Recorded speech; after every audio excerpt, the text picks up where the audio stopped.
In 14 days, we will compress 3,300 kilojoules into 20 seconds. A detonation of muscle against the iron vein's obsidian surface. Mercury light will catch amber eyes at the instant of commitment. The thermal ghost will become flesh, every sinew calibrated, every breath a calculated violence. To understand how we arrived here,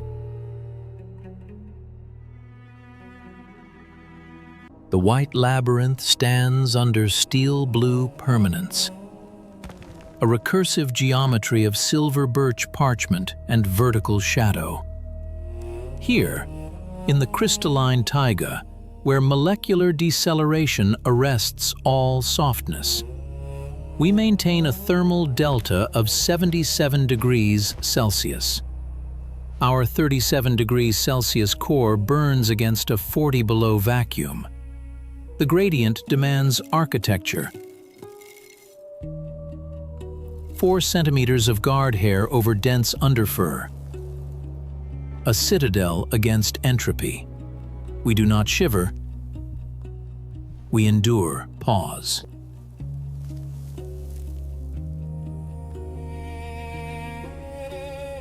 The mandate arrives not as choice, but as inheritance. Written in the double helix, encoded in the scent glands at the base of our tail. We are sovereigns. This is not metaphor. 1,000 square kilometers of birch corridor and calcified river belong to us alone. Defended by presence, by musk, by the low-frequency declaration that carries through air dense enough to bend sound. Solitude is not loneliness, it is function.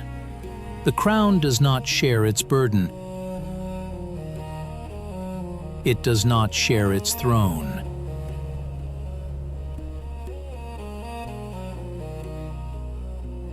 Our domain stretches beyond visual comprehension.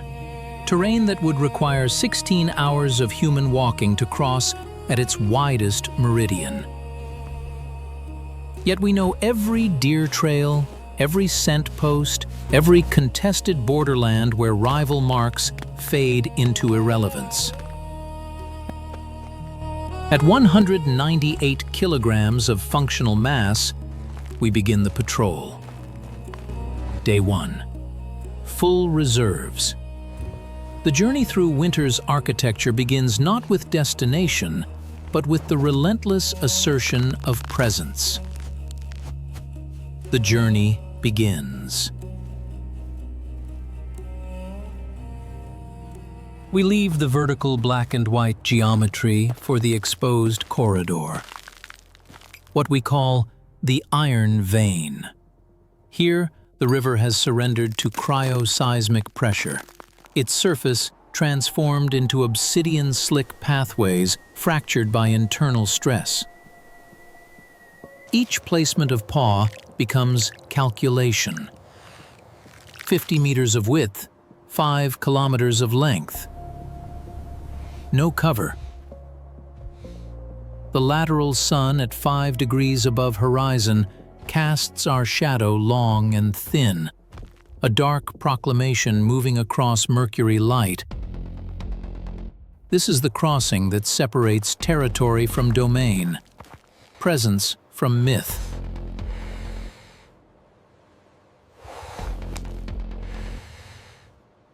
Physics favors us here in ways that prey cannot match. Our ground pressure, 160 grams per square centimeter, allows near flotation across snowpack that would trap a boar at 600 grams per square centimeter. The snowshoe effect. We move as apparition while ungulates founder. Yet movement itself extracts payment. 0.85% of functional muscle mass oxidizes every 24 hours when the hunt provides nothing. The metabolic ledger is unforgiving. Day 3.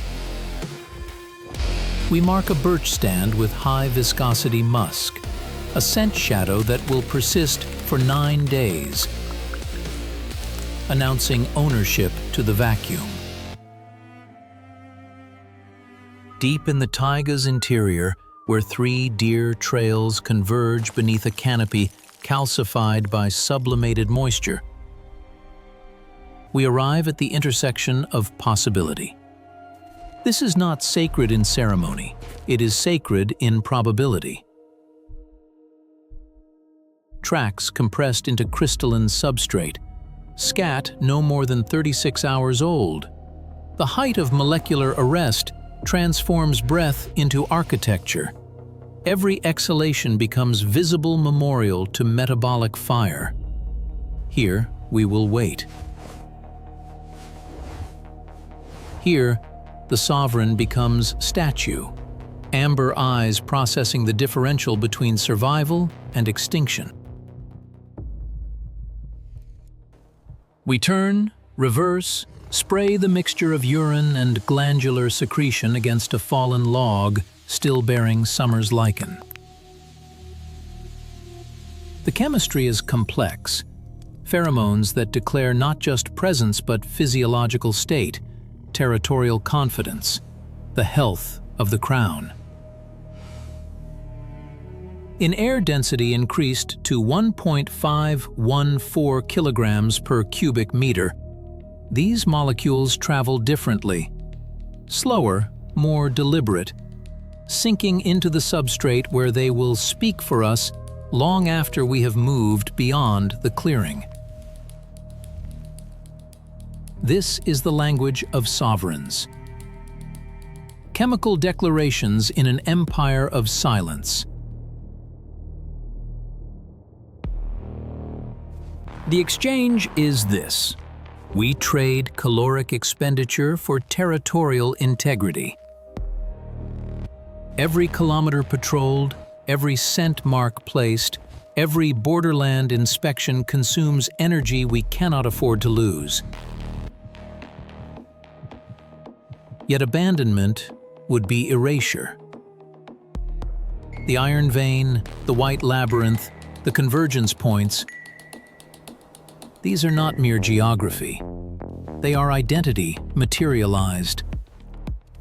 Other tigers probe our boundaries, test our resolve, search for the weakness that signals transferable domain. We maintain the borders alone. No coalition, no shared burden. The weight of the crown is measured in solitary kilometers, in muscle converted to mere presence.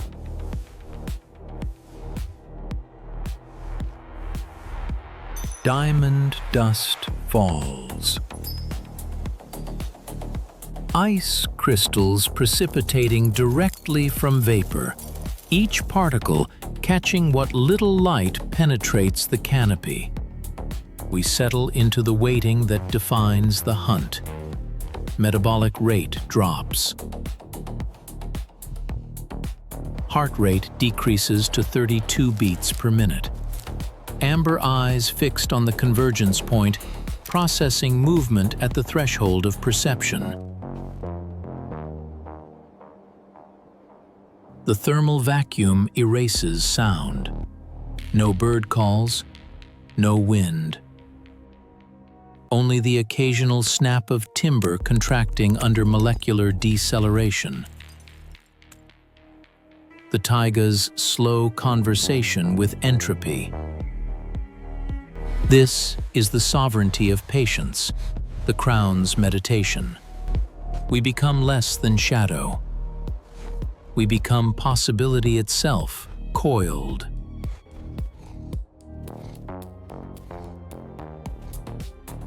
Day 7.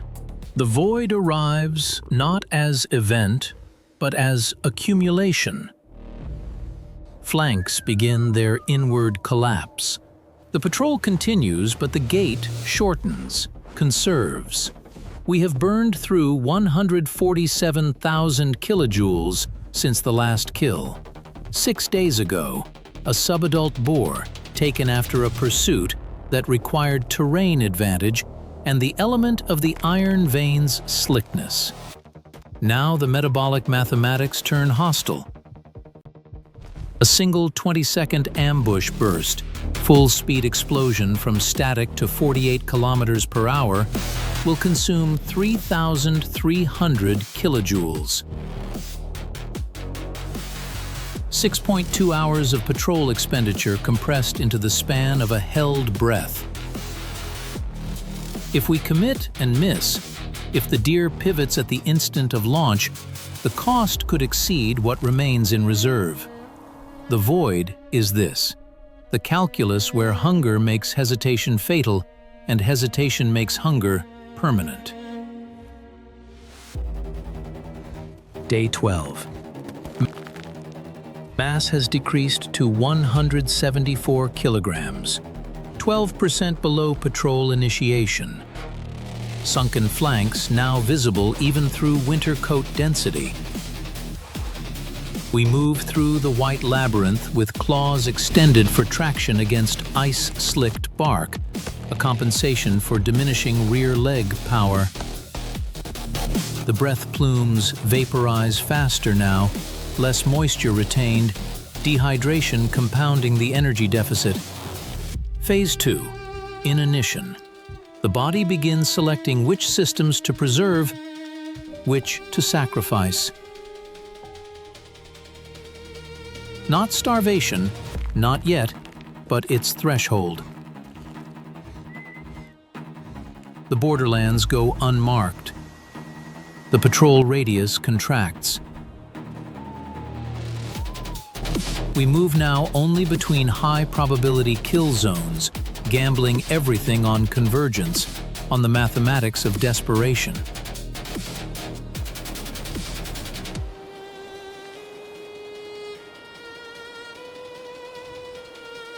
Dawn on day 13.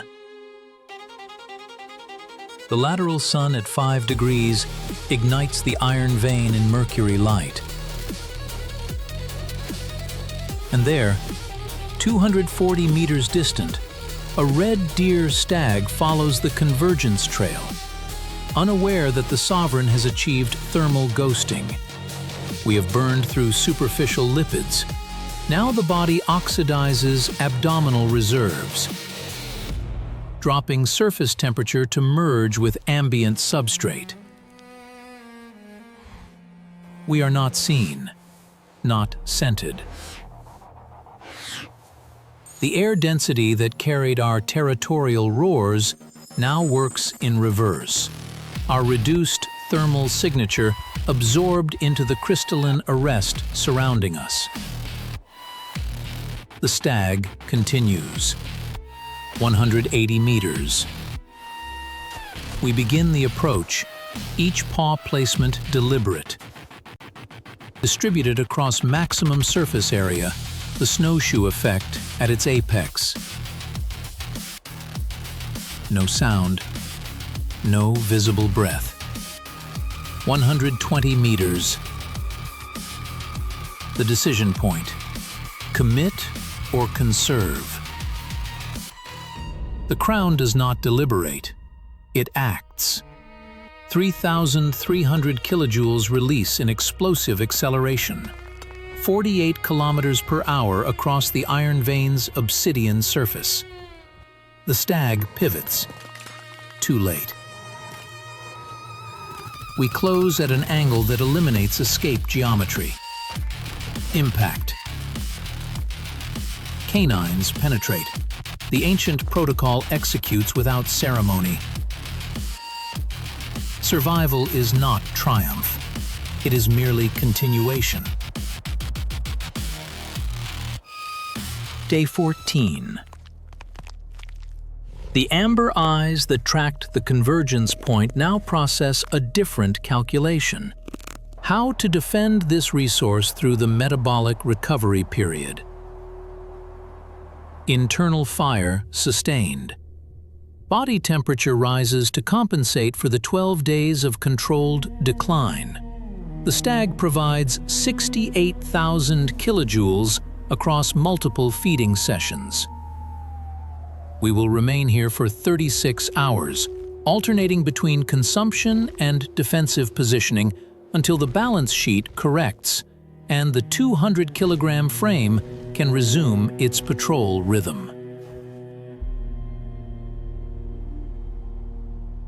But the Taiga grants no grace period. On the second night, systems of low pressure collide above the canopy. Wind velocity increases. Diamond dust becomes horizontal static. Within 4 hours, every scent mark we placed across 18 kilometers of borderland is erased, buried under fresh accumulation, rendered chemically inert. The Crown's chemical declarations, 9 days of territorial assertion, gone. We must choose, remain with the kill and risk territorial incursion, or abandon the resource to reassert boundaries while we have the energy to do so. The burden of sovereignty is this: every decision contains its own negation. We choose presence. The kill site becomes secondary. We leave it cached beneath snow and move back through the white labyrinth with recovered gait. Not yet the full power of day one, but enough to patrol the critical junctions, to remark the convergence points, to send low-frequency declarations through the acoustic waveguide that air density provides. The 200-kilogram frame carries forward. Inherent strength, inherited mandate. The sovereign does not rest. The sovereign persists.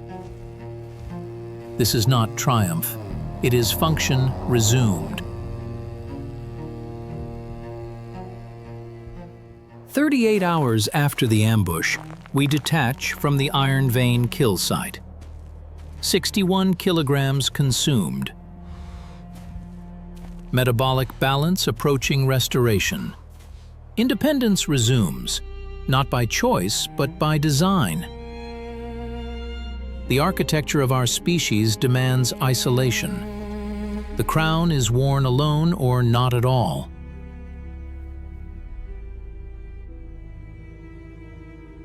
Re-entering the vertical geometry of silver birch and calcified sap, we expand presence outward from the core domain. The patrol radius increases, scent marks placed with renewed chemical potency. The borderlands feel our weight again. What collapsed during the void now reasserts, not through aggression, but through the quiet mathematics of presence. Molecular declarations, ground pressure redistributed, the thermal delta burning steady at 77 degrees Celsius against the vacuum that surrounds us. At the boundary of the Iron Vein, where obsidian meets birch parchment, we pause. The roar that emerges is not anger, it is archive. 18 to 50 hertz, traveling through air dense enough to bend sound into an acoustic waveguide. It carries 5.2 kilometers through the crystalline taiga. Other sovereigns, other territories receive the declaration. The frequency that defined our ancestors now defines us.